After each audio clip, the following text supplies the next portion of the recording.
RatcliffeBloomberg via Getty Images. The European Medicines Agency in London. Drug regulation in Europe could temporarily freeze if the European Medicines Agency EMA loses staff during its post-Brexit move from London.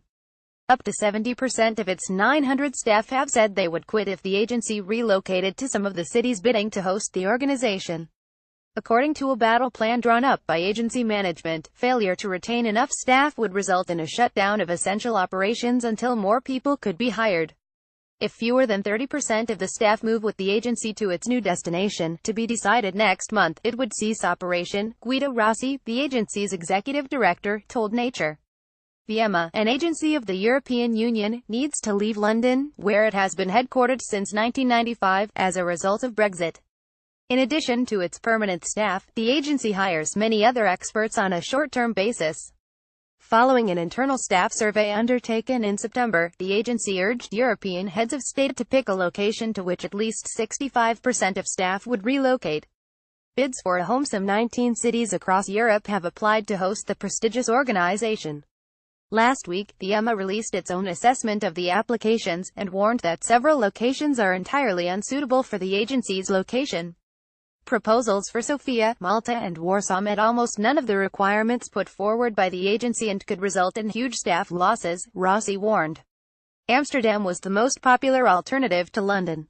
The best case is, of course, a continuum of our activities, with only about 20% staff loss, he says.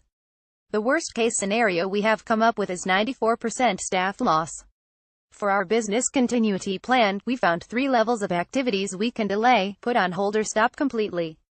According to Rossi, the agency's core mission, the regulation and monitoring of innovative drugs across Europe, would be the last thing to stop.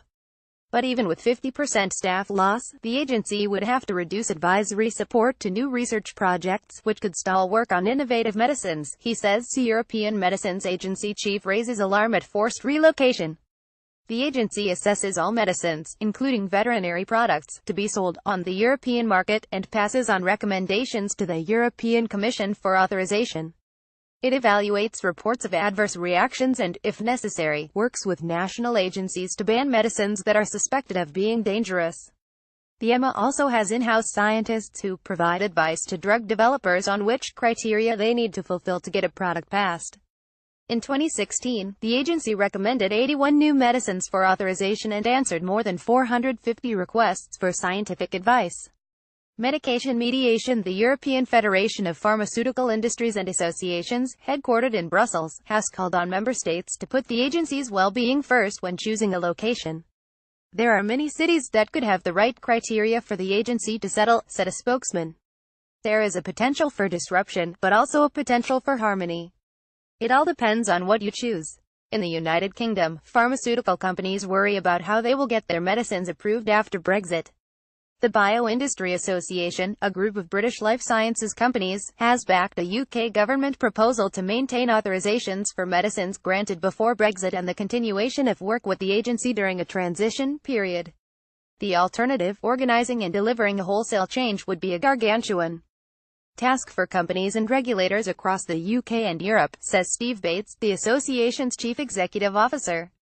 It would be extremely challenging to successfully deliver in the short amount of time left until Brexit in March 2019. Meanwhile, the uncertainty about the agency's future is already causing problems. The agency has been unable to fill a position as head of veterinary medicine. All 3 potential candidates said that they would wait for the final location to be announced before deciding whether or not to take the job, according to Rossi. Europe's heads of state will meet on 18 to 20 October to begin hammering out an agreement. A decision is due to be announced on the 20th of November, at the next EU General Affairs Council meeting.